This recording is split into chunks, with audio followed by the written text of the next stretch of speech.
Well, you've heard the camel's nose inside the tent euphemism, Tucker. This Yes. is way beyond that. This is multiple camels rampaging through Canada, right? It is totally out of control, but utterly predictable. Pro-life Yes. bioethicists have said for literally decades, the right to die is going to be a duty to die, a coercive duty to die. And it's going to be the Yes. most vulnerable who are the ones who are going to face this.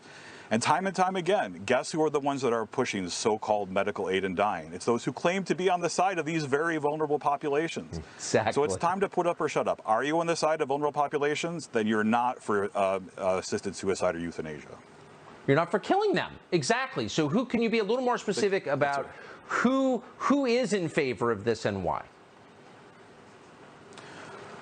Well, I'm a member of the Academy. I'm not proud to say most members of the Academy are for this. A good chunk of the medical associations are in favor of this, though importantly not the American Medical Association yet. So I urge all of you who are members of the American Medical Association who are listening right now, push back against this. This is not healthcare. And then finally, media members who cover these stories. They do it in a way, again, that puts the veneer on it that they're on the side of these vulnerable populations. But guess who's most against this? The poor, the working class, people of color, and the disabled.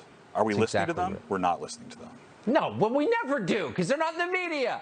But, this can be sold as like the next frontier in human liberation, getting some doctor to kill you. I mean, that's how they're going to sell it, correct? That's right. And Tucker, if you allow me to make a case for this, I think this actually puts the very notion of healthcare as a thing, as a coherent thing, up for grabs at all. Because if we can say, we will kill you if you have hearing loss, and we're calling it healthcare, the very definition of healthcare goes completely out of bounds.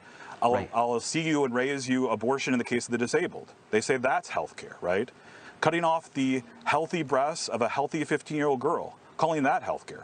Tucker, we really are at the point where it's not even clear what we're talking about as a coherent idea of healthcare at all.